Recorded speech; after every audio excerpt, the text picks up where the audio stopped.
तन मन शीस ईस अपने पे, तन मन शीस ईस अपने पे, पहले में चोट चढ़ावे जब कोई राम भक्त गत पावे हो जी। को पहले ही श्राप लगा था जब ये सृष्टि रची थी, इसको दुर्गा को श्राप दिया था ज्योत निरंजन ने कि तू द्वापर युग में द्रौपदी होगी और तेरे 5 पति होंगे। फिर उसका संस्कार ऐसा था, साड़ी हरण होगा, ऐसा होगा, ये पहले उसका निर्धारित था। तो उस परमात्मा ने रजा बख्शी उस द्रौपदी के ऊपर। कौन से ने? उस कबीर परमेश्वर ने, पूर्ण ब्रह्म ने।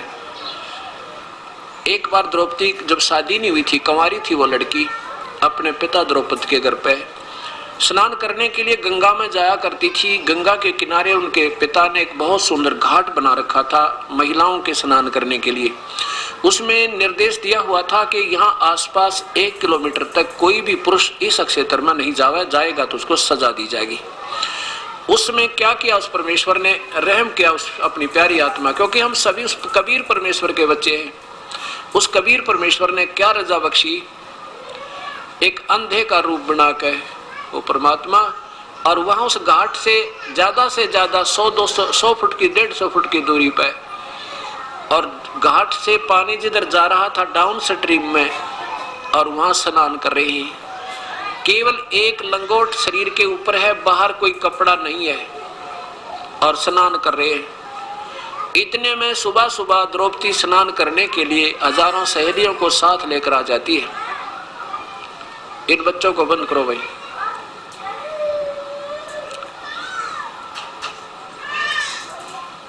अब द्रौपदी हजारों सहेलियों के साथ प्रतिदिन स्नान करने के लिए आया करती थी। राजा की लड़की थी।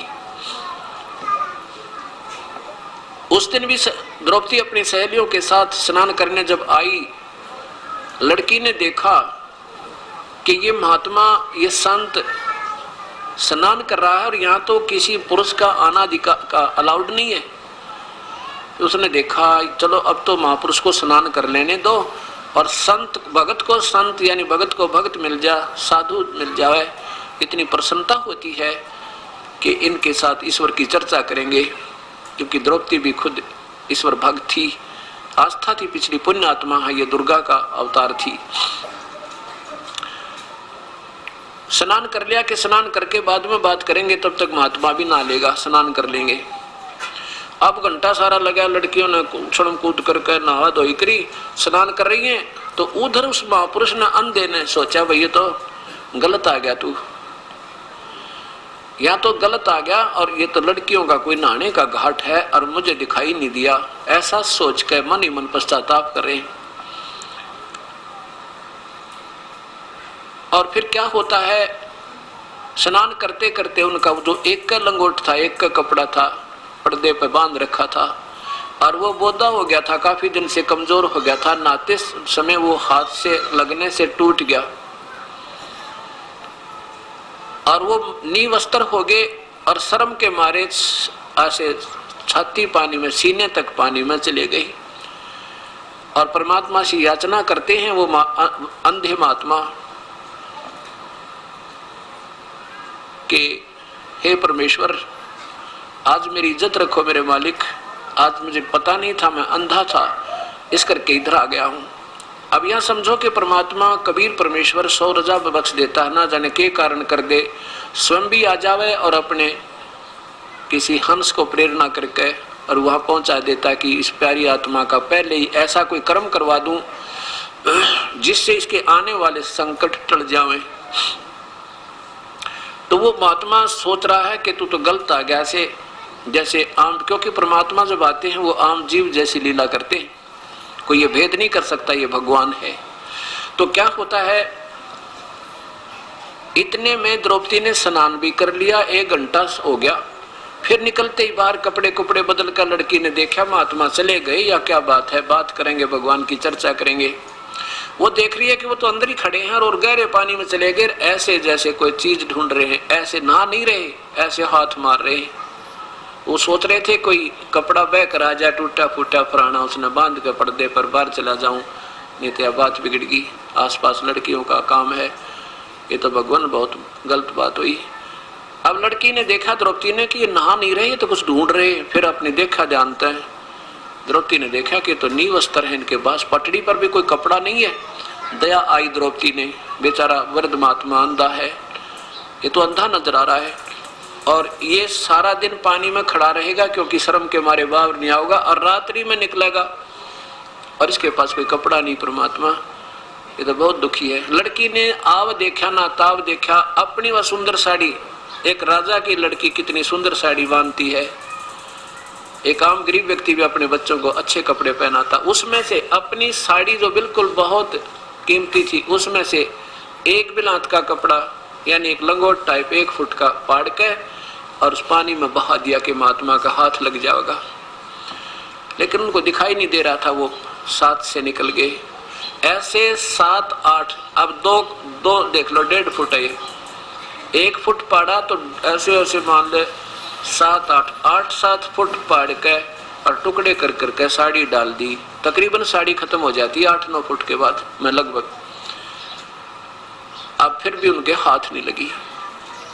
आखिर में क्या सोचा लड़की ने कि ये तो बात बिगड़ गई और मेरे पिता समान है और क्या शर्म अपने माता पिता से। पहले तो शर्म की मारी निकट नहीं जा रही थी, फिर एक लंबी लकड़ी लेकर, लंबी लट्ठी और उसके एक और गठ पाड़ के यानी 1 फुट का और साड़ी पाड़ के उसका लपेटा देकर और उस महात्मा के आगे कर दिया, जैसे वो हाथ कर रहा था ऐसे ऐसे उसके आगे कर दिया। उसने हाथ लगते पकड़ दिया।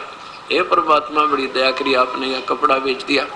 फिर उस अंधे ने देखा भाई ये कपड़ा आम फटा पुराना नहीं है, तो कोई विशेष जान पूछ कर किसी बहन भाई ने छोड़ा है। फिर उसने देखा, जानते अंधे के हाथ का आंखों का काम करे, उसने देखा हो ये तो किसी बहन बेटी की साड़ी है और उसने सूझबूझते मुझे डाली है, मेरे पर मेहर की है। आशीर्वाद देता है कि बेटी भगवान तुझे गणा दे, तेरी इज्जत रखे जैसे आज तूने मेरी इज्जत रखी। और कपड़ा बांध के अपना निकल गया। द्रौपदी भी चली गई। अब उस परमेश्वर ने, पूर्ण ब्रह्म ने अपनी प्यारी आत्मा को आने वाले कष्ट से निवारण करने के लिए पहले कर्म बनवा दिया। अब क्या होता है, जब द्रौपदी को नंगा करने लगा दुशासन, दुर्योधन की आज्ञाएं, पहले तो वो सोच रही थी कि मेरे 5 पांडव पति बैठे हैं। जब उनकी शादी अर्जुन से हो चुकी थी उसके बाद युधिष्ठिर ने उनको जुए में हरा दिया था। मेरे 5 पति वहां बैठे हैं, क्या मेरी बेइज्जती थोड़ा होने देंगे।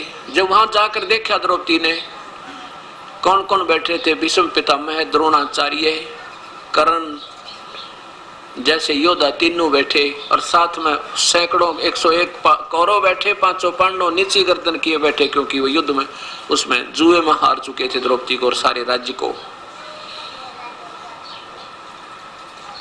अब द्रौपदी ने जब वो दुशासन उसका पकड़ के पल्ला और उसको नंगी करने लगा कि तू उस दिन भाई को क्या कह रही थी कि अंधों के अंधे होते हैं, तेरे शीश महल में टक्कर लगी थी इनकी। आज बता, हम तो अंधे हैं, हमें कुछ नहीं दिखता, अब तुझे नींव वस्त्र करेंगे, तुझे शर्म क्या अंधों के सामने।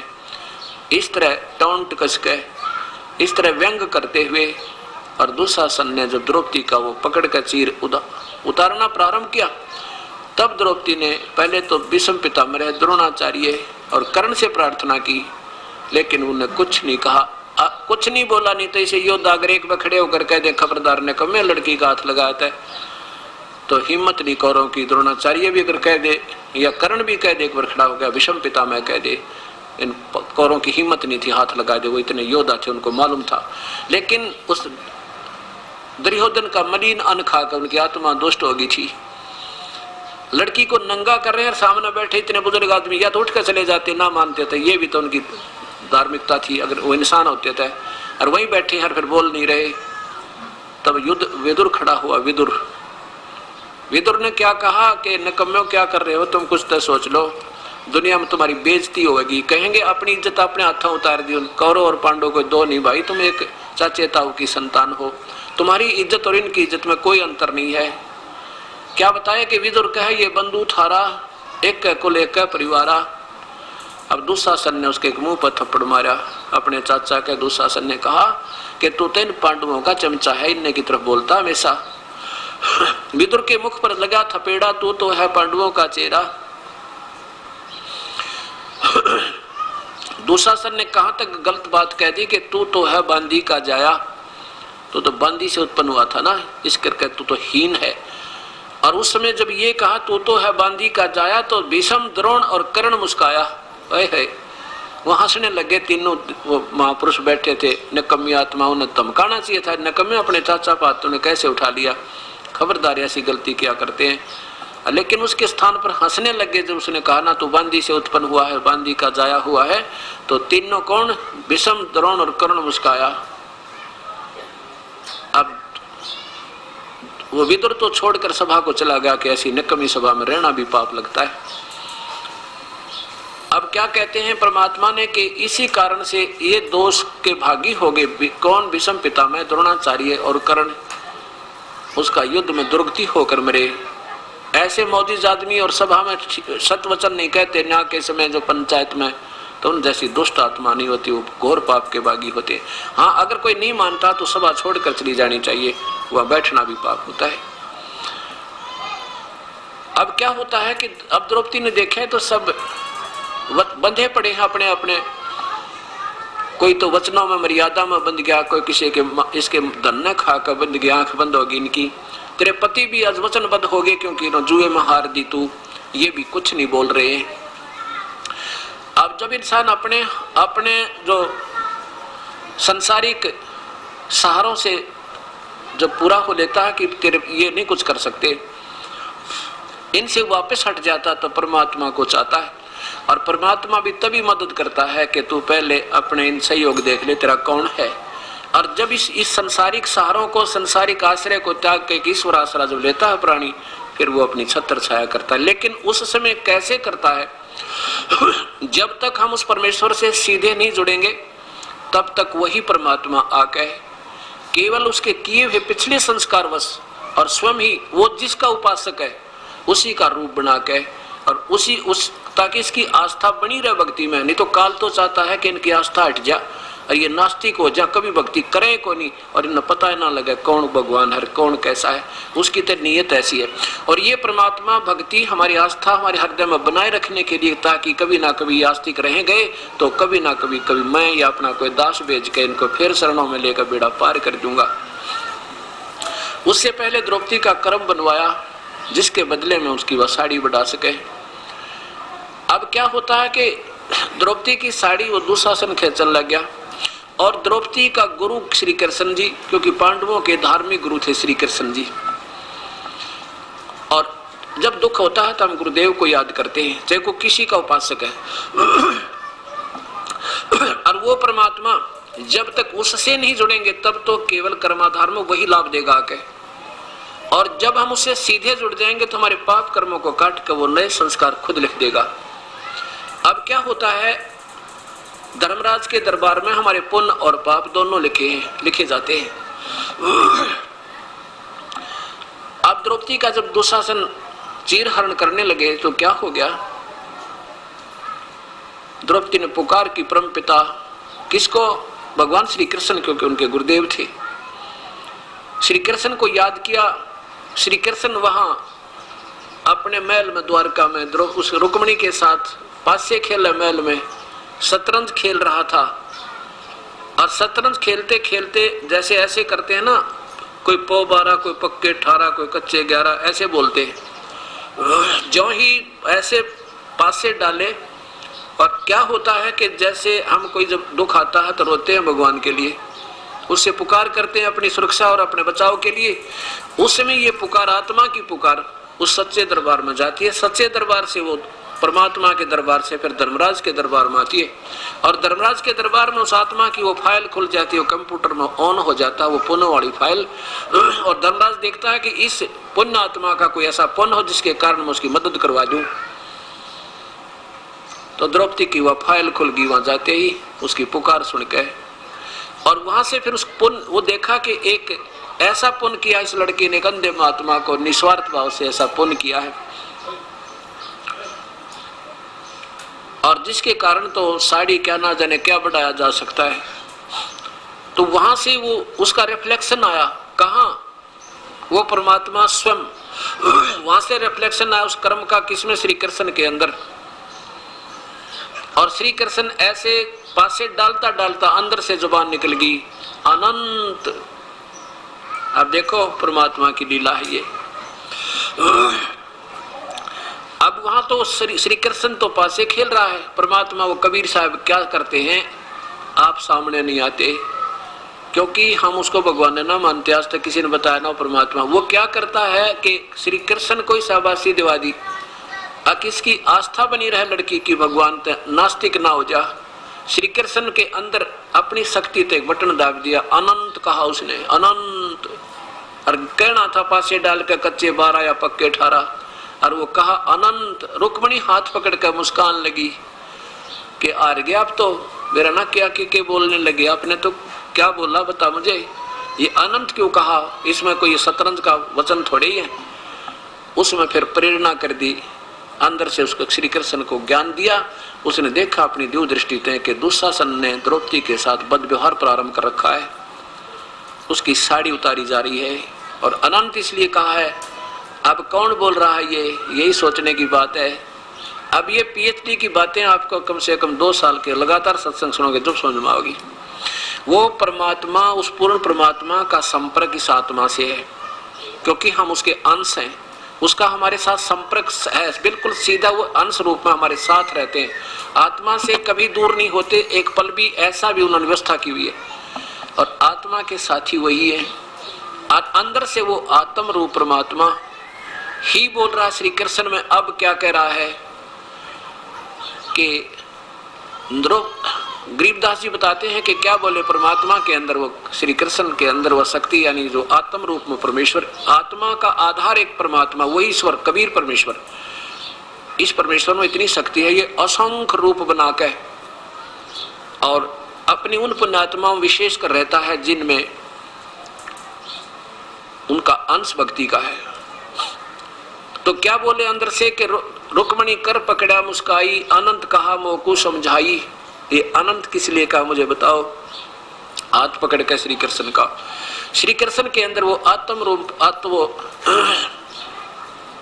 परमात्मा जो है ना पूर्ण ब्रह्म, एक जैसे है ना गंध में वायु में गंध रहती है, ऐसे उस परमात्मा की निराकार शक्ति उस आत्मा के साथ रहती है, और उसमें अंदर से फिर वो परमेश्वर अपनी वो वाणी बोलता है कि रुक्मणी कर पकड़ा मुस्काई, अंत कहा मोकू समझाई। क्या बताते हैं कि दुशासन ने द्रौपदी पकड़ी, और मेरी भक्त, हमारी भक्ति सकल में सिखरी। और हमारी भक्त यानी भक्त आत्मा ही का ऊपर कोई ऐसा कोई उसका बचाव नहीं बना, तो फिर कौन हमें याद करेगा? प्रभु की भक्ति आस्था हट जाएगी। जय हमारी भक्ति पछोड़ी होई, हमारा नाम ना ले वह कोई। कहते वहां कर दे ही से, कहते तन दे ही से पासा डारी, और पहुंचे सूक्ष्म रूप मुरारी। अब कौन है वो मुरारी? एक तो मुरारी श्री कृष्ण जी, क्योंकि हम श्री कृष्ण को ही आधारित मानकर चल रहे थे अभी तक, तो उसी के साथ साथ मिलती जुलती व्याख्या उस परमेश्वर की आएगी। ये पीएचडी की बातें हैं, बहुत दिन में जाकर आपका ये निर्णय होगा, बहुत दिन में दिमाग कैच करेगा, लेकिन धीरे धीरे सुनोगे तभी कैच होगा। अब वो पूर्ण परमात्मा और तो कोई करे नहीं कुछ भी सकता, तीनों लोकों में प्रवेश करके वही सबका दान पोषण करता। ये बात आपने भी याद रखनी पड़ेगी, तब ये कहानी समझ में आओगी, ये पीएचडी आएगी लास्ट पॉइंट। अब वो पूर्ण परमात्मा जो सारे पाप विनाशक, पापों का मुरारी, पापों को काटने वाला, सबका मतलब कर्म संस्कारों को बदलने वाला, अहंकार काम क्रोध मोह लोभ रूपी राक्षसों को भी मारने वाला, वो वास्तविक वो है मुरारी। पहुंचे सूक्ष्म रूप मुरारी, वो परम पिता आके और वहां पहुंच गए पीछे थे, और कृष्ण रूप बना के ऊपर बैठ गए। वो सोचल छिद्र मैं करूं अपने जन के काज, खेचत खेचत खेच कसीसा, और सिर पर बैठे हैं जगदीशा। वो परमेश्वर, वो उत्तर पोषक, तो अन्य तीनों लोकों में प्रवेश करके सबका धारण पोषण करने वाला वही। सिर पर बैठे हैं जगदीशा, खेचत खेचत खेच कसीसा, सिर पर बैठे हैं जगदीशा। कहते हैं द्रौप सुता के चीर बढ़ाए, शंख शंखों पार निपाए। क्यों बढ़ाए? द्रौप सुता को दीने लीर, लीर माने एक टुकड़ा, एक कपड़ा दिया था, एक अंधे महात्मा को दान किया था। और ताते अंत बढ़ा दिए चीर, इस कारण से उस परम पिता ने ही उसके अनंत चीर बढ़ा दिए। अब ये बात ध्यान रखना कि श्री कृष्ण ने नहीं, श्री कृष्ण जी को तो नियमित बना के वो परमात्मा हमारी आस्था गुरुओं में बनाए रखने के लिए, इसलिए कि कभी जब समय आएगा सही गुरु मिलेगा तो आपकी आस्था ऐसी ही बनी रहे और सही गुरु में फिर ऐसे आश्रित हो जाए, फिर बेड़ा पार ऐसे ही होगा। बेशक से ये 3 लोग के गुरुओं में भी साधना और आस्था इतनी बनानी पड़ेगी तभी बात बनेगी। तो यहाँ क्या कहते हैं, अब हमने फिर देखना पड़ेगा 15वें अध्याय का ये 17वां श्लोक। इसमें इसको नहीं भूलना जब ये बात समझ में आएगी कि श्री कृष्ण ने नहीं, वही परमात्मा तीनों लोगों में प्रवेश करके सबका धारण पोषण करता है, सबके काम वही करता है और दूसरे के बस की नहीं। गीता बोलने वाला भगवान स्वयं प्रमाण दे रहा। इसको मद्देनजर रखते हुए हमें इस सत्य ज्ञान को समझना है। देखिएगा अध्याय नंबर 15 का श्लोक नंबर 17। उत्तम पुरुष वास्तव परमात्मा तो उन दोनों से अक्षर और अक्षर से न्यारा है और वही तीनों लोकों में प्रवेश करके सबका धारण पोषण करता है। वो परमेश्वर परमात्मा अविनाशी परमात्मा परमेश्वर कहा जाता है। अब इसी बात का प्रमाण दादू जी कहते हैं, करे करावे साइया मन में लहर उठा, दादू सिरदर जीव के ये आप बगल हो जावे। करे करावे साइया कबीर परमेश्वर और मन में लहर उठा और दादू सिरदर जीव के आप बगल हो जा। जैसे पांडवों की यज्ञ में सुदर्शन जी को तो लहर उठाकर निकाल दिया, वो तो निकल गया, वहां नहीं पाया झोपड़ी में। जो श्री कृष्ण जी और 5 पांडव आमंत्रित करने दोबारा गए और उनका रूप बनाकर सुदर्शन का बैठ के झोपड़ी में वही कबीर परमेश्वर और जाकर उनका काम बना दिया। वो तो सोच रहे हैं सुदर्शन जी ने हमारी यज्ञ पूर्ण कर दी, क्योंकि ये सामने नहीं अपने आप महिमा नहीं चाहते, अपनी प्यारी आत्मा की महिमा बनाते हैं ताकि आने वाले लोगों के मेरी भक्ति में श्रद्धा और बढ़ जा। तो इसलिए कहते हैं करे करावे साइया मन में लहर उठा और दादू सिरधर जीव के, इस जीव के को हो श्री कृष्ण ने साड़ी बढ़ा दी, हो सुदर्शन ने शंख बजा दिया और आप बगल हो जा, आप दूर हो जाता, पता भी नहीं लगने देता ये कहानी कैसे किस टाइम कर गए। तो इन बातों से आपने समझना। फिर क्या होता है